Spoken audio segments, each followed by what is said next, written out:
अल्हम्दुलिल्लाहि रब्बिल आलमीन वस्सलातु वस्सलामु अला सय्यदिल अंबिया वल मुरसलीन अम्मा बाद। अज़ीज़ान गिरामी, ईद का बयान बहार शरीयत किताब से आपके सामने मैं करता हूँ। आज इंशाअल्लाह ईद की नमाज का तरीक़ा और ईद की सुन्नतें मैं बयान करूँगा। अल्लाह अज़्ज़ा वजल फरमाता है, रोज़ों की गिनती पूरी करो और अल्लाह की बड़ाई बोलो कि उसने तुम्हें हिदायत फरमाई। और फरमाता है, फसल्लि लिरब्बिका वनहर, अपने रब के लिए नमाज पढ़ और कुर्बानी कर। रहमत आलम सल्लल्लाहु अलैहि वसल्लम फरमाते हैं, इब्ने माजा की हदीस है, जो ईदैन की रातों में क़याम करे उसका दिल न मरेगा जिस दिन लोगों के दिल मरेंगे। यानी ईद की से पहले जो शब आती है, चांद रात जिसे कहते हैं, वो भी बड़ी मुबारक शब है। उस दिन क़याम करे जो अल्लाह की इबादत करे, उसका दिल उस दिन न मरेगा जिस दिन लोगों के दिल मरेंगे। मतलब वो उसका दिल मुनव्वर मुजल्ला रहे। फरमाते हैं, जो 5 रातों में शब्बेदारी करे उसके लिए जन्नत वाजिब है। ज़िलहज की 8वीं तारीख, ज़िलहज की 9वीं तारीख, ज़िलहज की 10वीं रातें और ईद उल फित्र की रात और शाबान की 15वीं रात यानी शब बरात। यानी ज़िलहज की 8, 9, 10वीं तारीख उसकी जो शब है और ईद उल फित्र की जो शब है, इस रोज़ जो शब्बेदारी करे, इबादत करे, फरमाते मेरे आका सल्लल्लाहु अलैहि वसल्लम कि उसके ऊपर जन्नत वाजिब है। हुजूर सल्लल्लाहु अलैहि वसल्लम जब मदीने में तशरीफ़ लाए, उस ज़माने में अहले मदीना साल में 2 दिन खुशी करते थे, मेहरगान व नीरोज़। फरमाया, ये क्या दिन है? लोगों ने अर्ज़ की कि जाहिलियत में हम इन दिनों खुशी करते थे। फरमाया, अल्लाह ताला ने उनके बदले उससे बेहतर 2 दिन तुम्हें दिए, ईद उल अज़हा और ईद उल फित्र के दिन। अल्लाह तबारक व ताला ने जो हमें ईद का दिन अता फरमाया, ये खुशी का दिन है, ये मसरत का दिन है। तिरमिज़ी शरीफ की हदीस है, मेरे आका सल्लल्लाहु अलैहि वसल्लम ईद उल फित्र के दिन कुछ खाकर नमाज के लिए तशरीफ़ ले जाते और ईद अज़हा को न खाते जब तक नमाज न पढ़ लेते। यानी हुजूर सल्लल्लाहु अलैहि वसल्लम की सुन्नत क्या है? ईद उल फित्र की नमाज से जाने से कब्ल कुछ खा करके आप नमाज के लिए तशरीफ़ ले जाते, और बकरीद के दिन, ईद अज़हा के दिन, उस दिन कुछ ना खा करके कुर्बान गाह या ईद के लिए तशरीफ़ ले जाते। उस दिन कुछ नहीं खाते। बल्कि एक और हदीस में ईद उल फित्र के दिन तशरीफ़ ना ले जाते जब तक चंद खजूरें ना तनाउल फरमा लेते और वो ताक होती। मेरे आका सल्लल्लाहु अलैहि वसल्लम ईद उल फित्र की नमाज से कब्ल जाने लगते तो खजूरें आप तनावुल फरमाते, फिर उसके बाद नमाज के लिए तशरीफ़ ले जाते और वो ताक खजूरें होती। ताक मतलब 1, 3, 5 इस तरह से ताक होती। तो हमें भी चाहिए कि मदनी आका सल्लल्लाहु अलैहि वसल्लम की सुन्नत पर अमल करते हुए ईद उल फित्र की नमाज के लिए जाएं तो कुछ मीठा खा करके जाएं, और सुन्नत ये है कि खजूर खा लें और वो भी ताक हो। अब मसाइल समाअत फरमाएं। ईदैन की नमाज वाजिब है, मगर सब पर नहीं, बल्कि उन्हीं पर है जिन पर जुमा वाजिब है, और उसकी अदा की वही शर्तें हैं जो जुमा के लिए हैं। सिर्फ इतना फ़र्क है कि जुमा में खुतबा शर्त है और ईदैन में सुन्नत है। ईद की नमाज वाजिब है किस पर? जिस पर जुमा वाजिब है। जुमा की जो शराइत है वही इसकी भी शराइत है, और जुमा में खुतबा शर्त है, मगर ईद के दिन खुतबा सुन्नत है। और ईद के दिन नमाज पढ़ के वैसे ही न निकल जाएं, ज़रूर खुतबा सुने कि ये सुन्नत है। अब ईद के दिन क्या करना चाहिए, क्या क्या अमल मुस्तहब है, वो समाअत फरमाए। ईद के दिन ये उमूर मुस्तहब है। हजामत बनवाना, मतलब सर के बाल तुरशवाना, हजामत बनवाना, नाखून तराशना, ये भी सुन्नत है ईद के दिन। गुस्ल करना ये भी मुस्तहब है। मिसवाक करना ईद के दिन और ईद के दिन अच्छे कपड़े पहनना, नया हो तो नया, वरना धुला हुआ भी पहन सकते हैं। और ईद के दिन अंगूठी पहनना, ईद के दिन खुशबू लगाना, सुबह की नमाज मस्जिद मोहल्ले में पढ़ना और ईद की नमाज ईदगाह जा करके पढ़ना, ईदगाह जल्द चले जाना, ये सब मुस्तहबात में है। ऐसा करेंगे तो सवाब मिलेगा। नमाज से पहले सदक़ा फ़ित्र अदा कर लेना, ईद उल फित्र की नमाज से कब्ल सदक़ा फ़ित्र अदा कर देना। और ईदगाह के लिए पैदल जाना और दूसरे रास्ते से वापस आना।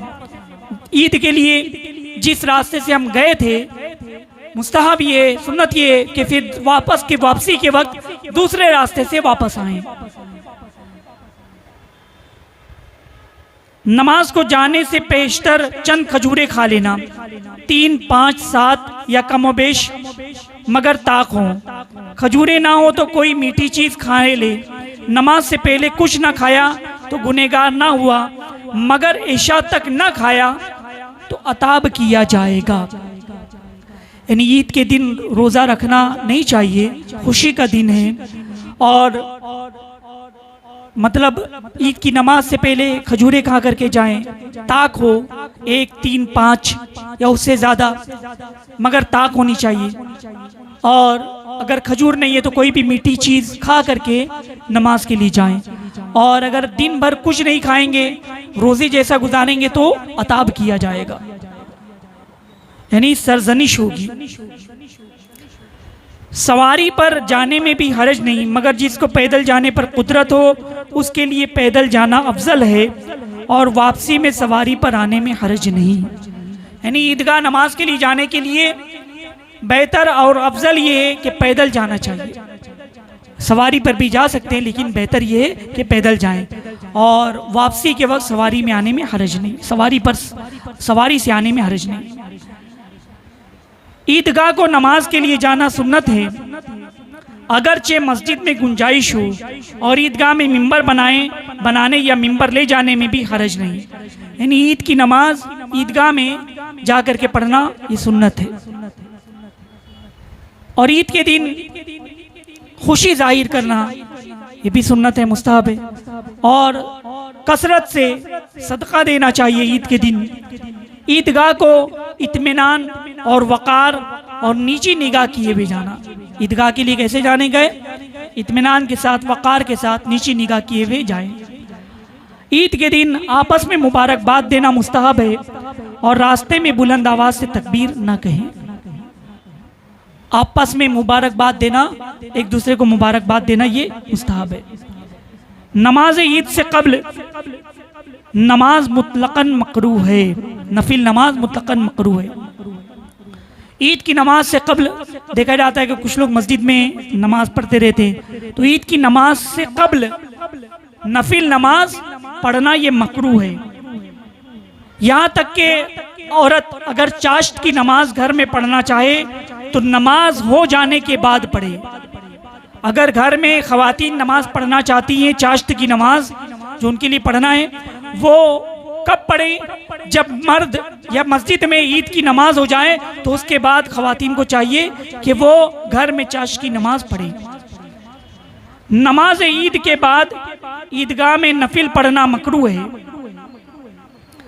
घर में पढ़ सकता है, बल्कि मुस्तहब ये है कि 4 रकतें पढ़े। ये एहकाम खवास के हैं। अवाम अगर नफिल पढ़े, अगरचे नमाज ईद से पहले, अगरचे ईदगाह में, उन्हें मना है। यानी ईद की नमाज से पहले नफिल नमाज पढ़ना मना है। नमाज का वक्त यानी ईद की नमाज का वक्त बकद्र 1 नेज़ा आफ्ताब बुलंद होने से ज़हव कुबरा यानी निस्फ़ नहार शरई तक है। नमाज ईद का वक्त कब शुरू होता है? आफ्ताब सूरज निकलने के बाद 1 नेज़ा बुलंद हो, उसके बाद ज़हव कुबरा यानी निस्फ़ नहार शरई तक ईद की नमाज का वक्त है। ईद उल फित्र में देर करना और ईद उल अज़हा में जल्द पढ़ लेना मुस्तहब है। ईद की नमाज आमतौर पे देखा जाए जल्दी पढ़ते हैं, और ईद उल अज़हा में अगर ईद उल फित्र में देर करना और ईद उल अज़हा में जल्द पढ़ना मुस्तहब है। ईद की नमाज में देर करना मुस्तहब है, और बकरीद की नमाज जल्दी पढ़ लेना मुस्ताहब है। अब ईद की नमाज का तरीका समाअत फरमाएं। नमाज ईद का तरीका यह है कि 2 रकत वाजिब ईद उल फित्र की नियत करे, कानों तक हाथ उठाए और अल्लाह अकबर कहकर हाथ बांध ले, फिर सना पढ़े। नमाज ईद के लिए नियत कर लें, जिस तरह नियत करते हैं उसमें एक इजाफा कर लें कि माँ 6 जायद तकबीरों के। वैसे तो नियत हमारे यहाँ दिल के इरादे का नाम है, दिल में नियत करेंगे तो भी नियत हो जाएगी। 2 रकत ये वाजिब है और अल्लाह अकबर कह करके हाथ उठाए कानों तक और फिर हाथ बांध ले। यानी इमाम साहब ने अल्लाह अकबर कहा, आप भी अल्लाह अकबर कह करके हाथ बांध ले, फिर सना पढ़ें। फिर इमाम कहेगा, फिर हाथ उठा करके अल्लाह अकबर कहेगा इमाम, अल्लाह अकबर, तो हाथ छोड़ दें। इस तरह से फिर हाथ उठाएं अल्लाह अकबर कहकर, फिर हाथ छोड़ दें, फिर हाथ उठाएं अल्लाह अकबर कहकर, फिर हाथ बांध लें। यानी जब हमने नमाज शुरू की, सना पढ़ी, तो उसके बाद 3 तकबीरें अल्लाह अकबर अल्लाह अकबर अल्लाह अकबर कहेंगे। पहली तकबीर जब कहे अल्लाह अकबर, हाथ छोड़ दें सना पढ़ने के बाद। दूसरी तकबीर कहे अल्लाह अकबर, फिर हाथ छोड़ दें। फिर तीसरी तकबीर जब कहे अल्लाह अकबर, तो अल्लाह अकबर कह करके हाथ बांध ले। उसके बाद इमाम साहब किरत करेंगे, सूरे पढ़ेंगे, रुकू सुजूद करेंगे। फिर दूसरी रकत में जब अलहम्द और सूरे पढ़ें, फिर 3 बार कान तक अल्लाह अकबर कहकर हाथ ले जाएं और हाथ छोड़ दें। इमाम साहब जैसे तकबीर कहेंगे अल्लाह अकबर, पहली तकबीर, हाथ छोड़ दें, फिर अल्लाह अकबर, कानों तक हाथ ले जाएं, फिर छोड़ दें, फिर अल्लाह अकबर, कानों तक हाथ ले जाएं, फिर छोड़ दें। फिर उसके बाद जब रुकू में जाना है तो बगैर हाथ उठाए रुकू में चले जाए। ये ईद की नमाज का तरीका है। अब मसाइल समाअत फरमाएं। इमाम ने 6 तकबीरों से ज़्यादा कही तो मुक्तदी भी इमाम की पैरवी करे, मगर 13 से ज़ायद ना हो। इमाम की पैरवी, ये मतलब अगर कोई शाफी इमाम है तो उनके पीछे पढ़ रहे हैं तो उसके लिए मसला है। पहली रकत में इमाम के तकबीर कहने के बाद मुक्तदी शामिल हुआ तो उसी वक्त 3 तकबीरें कह ले, अगरचे इमाम ने किरत शुरू कर दी हो और 3 ही कहे। यानी कभी कभी किसी की नमाज ईद में कोई देर से पहुंचा, इमाम साहब ने तकबीर कह ली थी, अब किरत शुरू कर दी है, तो अब जो मुक्तदी है उसको चाहिए कि वो हाथ बांधने के बाद 3 तकबीर कहे। और अगर उसने तकबीरें न कही कि इमाम रुकू में चला गया तो खड़े खड़े न कहे, बल्कि इमाम के साथ रुकू में जाए और रुकू में तकबीर कहे। यानी पहली रकत में पहुंचा, इमाम साहब रुकू में पहुंच गए, तो अब खड़े खड़े तकबीर ना कहें, रुकू में चले जाएं, रुकू में जाकर के फिर तकबीर कहें अगर तकबीर छूट गई है तो। और अगर इमाम को रुकू में पाया और गालिब गुमाने के तकबीर कह कर इमाम को रुकू में पा लेगा तो खड़े खड़े तकबीर कहे, फिर रुकू में जाए। यानी हम पहुंचे लेट से और इमाम साहब रुकू में पहुंच गए और ये गुमान है कि हम अल्लाह अकबर कह करके 3 तकबीर भी खड़े खड़े कह लेंगे और रुकू मिल जाएगा, तो खड़े खड़े तकबीर कहे, फिर उसके बाद रुकू में जाए। और अगर ये गुमान है कि इमाम साहब रुकू से उठ जाएंगे तो फिर रुकू में चला जाए और रुकू में फिर तकबीर कहे। और रुकू में जहां तकबीर कहना बताया गया है उसमें हाथ ना उठाए।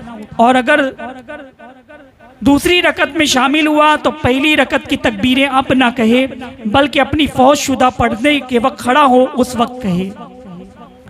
यानी रुकू में अगर आप जाकर के तकबीर कह रहे हैं तो फिर हाथ नहीं उठाना है। खड़े खड़े अगर हाँ पहुंचे तकबीर, इमाम के पास पहुंचे, इमाम ने किरत शुरू कर दी तो हाथ उठा करके आपको तकबीर कहना है। और अगर रुकू में इमाम साहब पहुंच गए तो आपको भी रुकू में चले जाना है, मगर बगैर हाथ उठाए आपको तकबीर कहना है। और इसी तरह अगर किसी की ईद की 1 रकत नमाज छूट गई है तो अब वो दूसरी रकत में पहली रकत की तकबीर का इआदा न करे। जब वो इमाम साहब के सलाम फेरने के बाद दूसरी रकत के अपनी पहली रकत पूरी करने के लिए खड़ा होगा, फिर उस वक्त उसको तकबीर कहनी होगी। पहली रकत में इमाम तकबीरें भूल गया और क़िरात शुरू कर दी तो क़िरात के बाद कह ले, या रुकू में कह ले और क़िरात का इआदा ना करे। इमाम साहब अगर पहली रकअत में तकबीर कहना भूल गए तो अब क़िरात हो गई, क़िरात के बाद कह ले तकबीर, और अगर रुकू में चला है तो रुकू में तकबीर कर ले, अब क़िरात का इआदा करना ज़रूरी नहीं। इमाम ने नमाज पढ़ ली और कोई शख्स बाकी रह गया, हाँ वो शामिल ही ना हुआ था या शामिल तो हुआ मगर उसकी नमाज फासिद हो गई, तो अगर दूसरी जगह मिल जाए पढ़ ले वरना नहीं पढ़ सकता। हाँ बेहतर ये कि ये शख्स 4 रकअत चाश्त की नमाज पढ़े। मोहल्ले की मस्जिद में ईद की नमाज हो गई, तो अगर किसी दूसरी मस्जिद में देर से नमाज है तो वहाँ पर ईद की नमाज में शामिल हो जाएं। अगर वहाँ भी छूट गई नमाज तो अब फिर उसके बाद 4 रकअत चाश की नमाज पढ़ ले। अल्लाह तबारक व तआला से दुआ है कि हमें मसाइल शरिया को सीखने, उस पर अमल करने, उसे आम करने की तौफीक अता फरमाए। व मा अलैना इल्लल बलाग। अस्सलामु अलैकुम।